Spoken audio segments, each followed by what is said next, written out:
Chapter 6. The Baron's Past. In my quarters that night, I lit a single lamp and surrendered the rest to shadow. Stone walls exhaled their perpetual dampness. But tonight, air pressed closer, thick with unspoken portents. Silence settled like sediment in deep water. I unrolled a scroll of warding theory, not from necessity, but for ritual's comfort. Ancient parchment whispered beneath my fingers as I traced familiar script. Each character worn smooth by centuries of scholarly devotion. Knowledge as balm for a restless mind. The boy's broom haunted my thoughts. I had glimpsed something during the morning match. Corruption threading through wood and bristle, gossamer thin, but malevolent. Magic twisted into shapes it was never meant to hold. When the spell finally snapped, it hadn't recoiled like broken elastic. It had simply ceased, dissolved into nothing. I retrieved a vial from the drawer beside my desk, fingers closing around obsidian glass clouded with age. 10 years it had waited, gathering dust like forgotten grief. I held it to lamplight and watched silvery threads writhe within. Quicksilver serpents trapped in crystal dot, mind-binding counteragent, effective only in early stages, before the victim's will had been shattered. After that point, little more than expensive disappointment. I returned the vial to its resting place among other relics. Not Lily's boy. Whatever comes for him will find me in the way. The dungeons grew colder as midnight approached. I remained in my armchair beside the hearth, firelight muted to amber suggestion, and examined the silver chronometer resting in my palm. Dumbledore had pressed it into my hands the night he'd charged me with shadow patrols. His words had been uncharacteristically direct that evening. Stripped of ornamental wisdom, the stone must be protected, Severus, not only from those who actively seek it, but from those who might be made instruments of that seeking. He hadn't needed to specify the target. We both knew which student burned brightest in certain malevolent attentions. And Potter, I had asked, though the answer was already forming between us. Dumbledore had studied me with those penetrating blue eyes, and for once I had seen genuine concern bleeding through his careful composure. Guard him in whatever manner your conscience dictates, however you can manage it. So I had, each night since I had walked the castles at night. Not for me the broad sweeps of filches, patrol routes, or predictable circuits favored by prefects. Painted forgotten stairs that connected tower to dungeon without appearing on any architectural plan. I lingered in blind corners where conversations echoed strangely, where whispers carried further than they should. I memorized corridors where old ghosts gathered to share accumulated sorrows. The castle held its secrets close, but I had learned to read subtle signs, how shadows fell differently when dark magic had recently passed, how stone seemed to contract when touched by malicious intent. Hogwarts was more than architecture. It was a living entity with moods and memories, and it had grown restless of late. I rose and donned my heaviest cloak. The corridors would be bitter tonight, and I suspected my vigil would prove longer than usual. The vial of counteragent found its way into my pocket. The old habit asserting itself despite rational protest. I stepped into darkness and began my rounds, senses alert to nuances others would miss. I pulled my cloak closer and dissolved into shadow. Just another guardian spirit in a castle full of watching ghosts. I'd found 3 Slytherin, experimenting with candle-based hexes, a second-year Hufflepuff crying behind the suit of Godric's armor, and once, just once, a half-visible shimmer slipping down the west stairwell where no one should have been. Next, day-dawn mist clung to greenhouse glass like fever breath, each droplet catching weak light and throwing it back in silver fragments. Ivy strangled the outer walls, weeping condensation in dark stains across weathered stone. I pulled my cloak against the morning chill, boots silent on dew-slicked flagstones. Herbology had never been more than utilitarian knowledge. Which plants heal, which poison, which preserve. But necessity had made me intimate with Sprout's domain.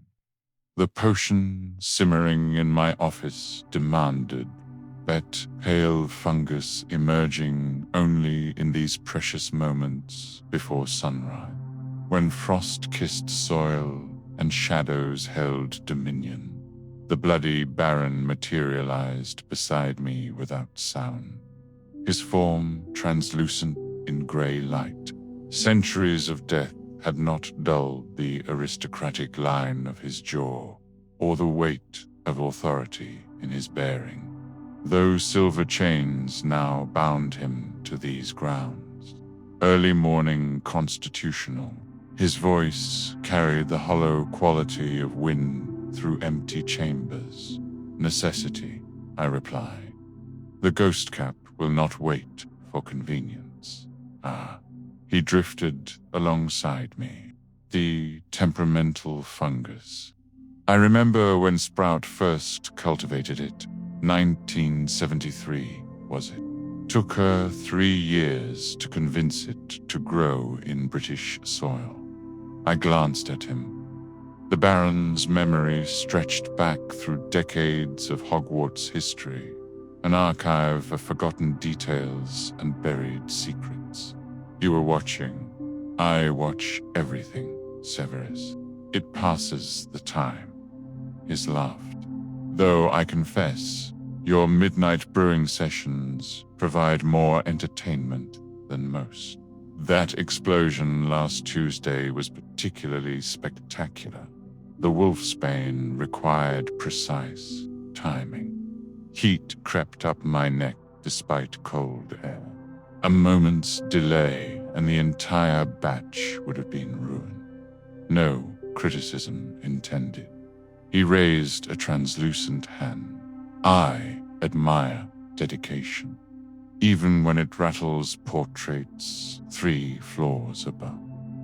Greenhouse 4 loomed ahead, glass panels fogged with condensation. The enchanted lock clicked open from within. Sprout's morning ritual beginning on schedule. She emerged, already dirt-streaked and purposeful. Dragonhide gloves dark with moisture. Severus, no surprise in her voice. She'd likely sensed our approach through whatever connection she shared with her plants. Come for ghostcap. I nodded. If your cultivation beds still support it. Beds 4 and 5 both. She gestured toward the greenhouse interior. Mind the mandrake seedlings.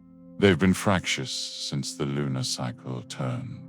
The Baron followed us inside, his form growing more solid in the humid atmosphere. Be strange how certain environments affected ghosts differently.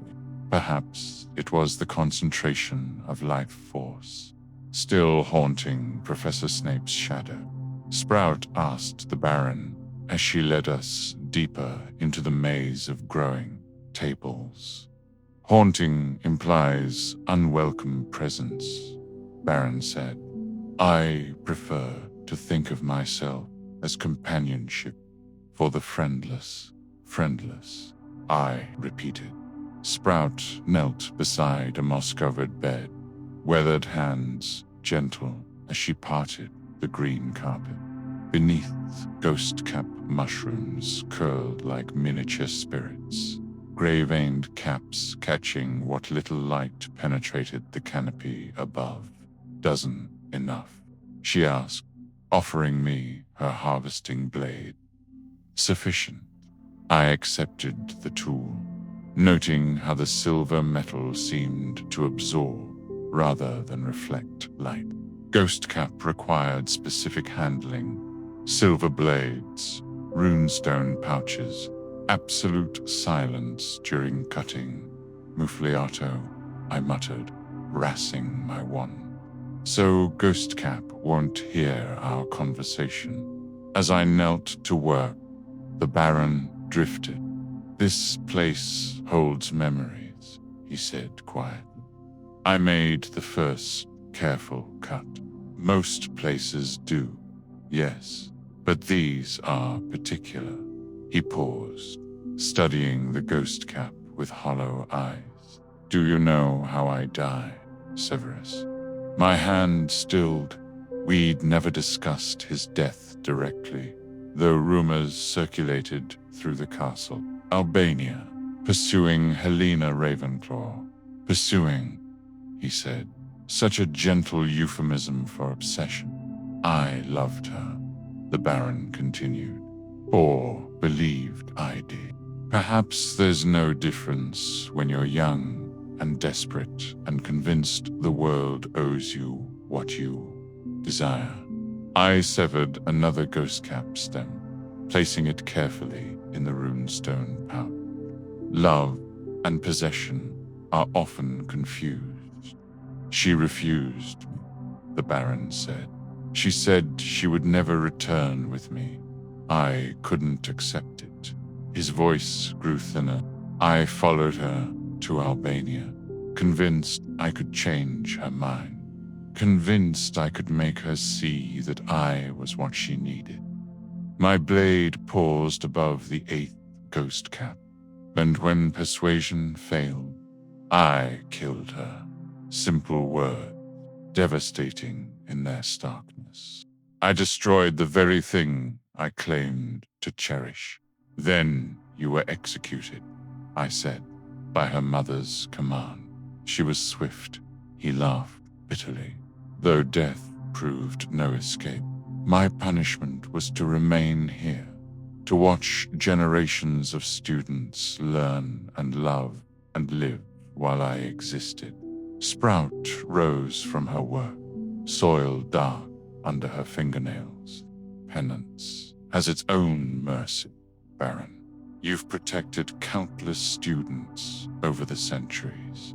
Have I, or have I simply persisted? He turned to me, eyes holding centuries of accumulated sorrow. You understand, though, the weight of choices that cannot be undone. We all carry regrets, do we? He tilted his head. Most people carry regrets. You and I, we've made regret into an art form, cultivated it like Sprout cultivates her plants, fed it, tended it, let it grow until it became more familiar than happiness. Sprout cleared her throat gently. Perhaps some regrets serve purposes, keep us from repeating old mistakes, or trap us in cycles of self-inflicted punishment, the Baron countered. Tell me, Severus, when did you last make a choice based on hope rather than guilt? The question struck deeper than I'd expected. I turned toward the greenhouse exit, suddenly eager for cold morning air. Hope is a luxury I can't afford. Can't, or won't. The Baron followed. There's a difference. Outside, mist still clung to the castle grounds, but the eastern sky was beginning to pale. Soon the sun would rise, students would wake, and the day's demands would claim my attention. But in this suspended moment, walking through grey dawn with a ghost for companion, uncomfortable truths felt easier to acknowledge. You want me to say, I've chosen guilt over hope, I said, that I've made martyrdom into identity. I want you to recognize what I've learned in 7 centuries of haunting these halls. His voice was gentle now, almost paternal. Punishment without possibility of redemption becomes just another form of pride. We tell ourselves we're too wicked to deserve forgiveness, but really we're just too frightened to risk it. And what would you have me risk? Exactly. Connection, trust, the possibility that you might be more than the sum of your worst moments. We walked in silence toward the castle, our footsteps and his chains the only sounds in the morning quiet. At the dungeon entrance, I paused. Why tell me this? I asked. Your story. The Baron smiled, an expression that transformed his austere features entirely. Because in 700 years of wandering these corridors, you're the first person who's never flinched from my presence, never crossed yourself or muttered protective charms. You treat me like a person. You are a person. Death doesn't change that, doesn't it? His eyes searched mine. Most days I feel more like an echo, a shadow cast by someone who once existed. But when we talk like this, he paused. I remember what it felt like to be real. The weight of his words settled between us.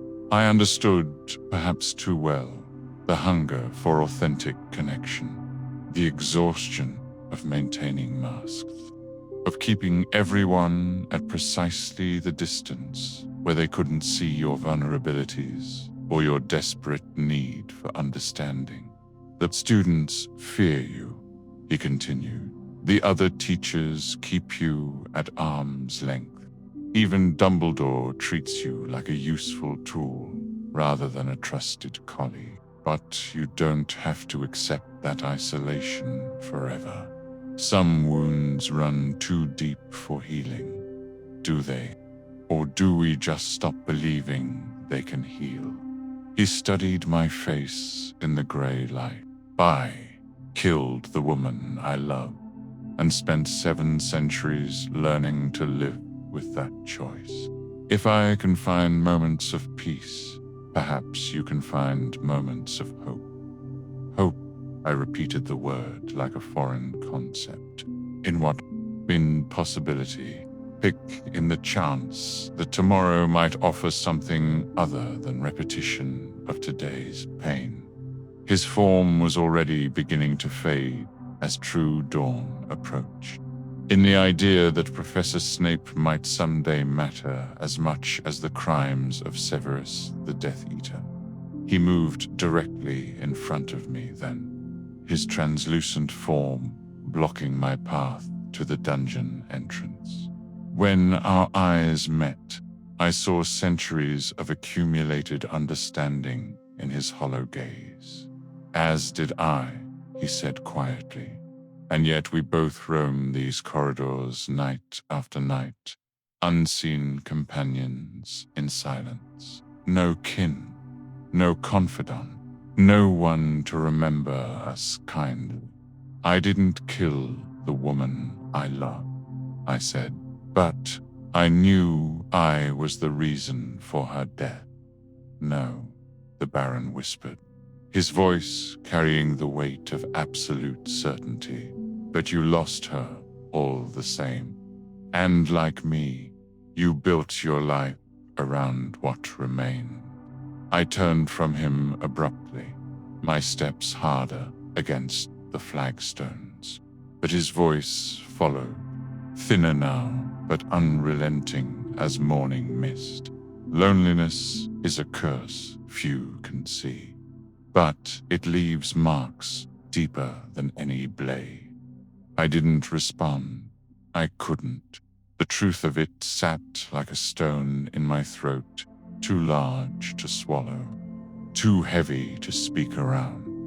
After a long moment, he vanished entirely, leaving me alone with the morning mist and the weight of ghostcap in my pocket. I stood there longer than necessary, watching the sky lighten and feeling something shift in my chest. Not hope exactly. I wasn't ready for anything so dramatic, but perhaps possibility. The faintest suggestion that the Baron might not be entirely wrong.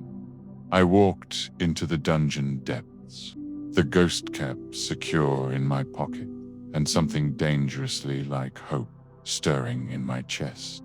The emerald flames cast dancing shadows across stone. Walls the Slytherin common room as I entered. Slytherin students' faces, illuminated by green light. Silence, I commanded, though the room had fallen into expectant hush. Younger years pressed closer, while seventh years lounged with practiced nonchalance, their attention equally focused. I allowed my gaze to settle on each face. Yesterday's performance was disgraceful. 6 years of Slytherin dominance, and we are reduced to spectators watching a first-year Gryffindor prance about on a broomstick like some circus performer. Draco shifted in his leather armchair, pale features twisted with indignation. Professor Potter didn't even catch the snitch properly. He nearly swallowed it. Any decent seeker would have. Any decent seeker, I interrupted, would not have allowed themselves to be outmaneuvered by a child who had never flown before September. Pansy Parkinson's sharp voice pierced the tension. It's not fair, though, is it? McGonagall breaking the rules, putting a first year on the team. They're protecting their precious Potter. Typical Gryffindor favoritism, muttered Blaise Zabini from his position by the window. Golden boy can do no wrong. Famous Potter. Theodore, not added with venom. Thinks he's special just because he survived. Probably doesn't even remember it. I watched their resentment build, each voice adding to the chorus of bitterness. Your observations, I said, are strategically worthless. Potter's celebrity status is nauseating. His undeserved acclaim, his effortless popularity, his presumptuous confidence, all reek of the same arrogance I knew in his father. Draco's eyes lit up. You knew Potter's father, Professor. James Potter was a strutting peacock who believed the world existed for his amusement. The apple has not fallen far from the tree. The lie came easily, easier than acknowledging the complex truth beneath. But dwelling on past grievances, I continued, will not restore our points. What matters now is ensuring such humiliation never occurs again. I began pacing. You will comport yourselves with dignity befitting Slytherin House. You will not provide ammunition for our enemies through careless behavior. Points lost through stupidity are points gifted to Gryffindor. My eyes found each of them, and I will not tolerate such generosity. We are Slytherin, I continued, addressing the room. We do not whine. We do not make excuses. We adapt. We overcome. We endure. Potter's moment in the sun will pass. What remains will be what it has always been: talent and the will to achieve greatness.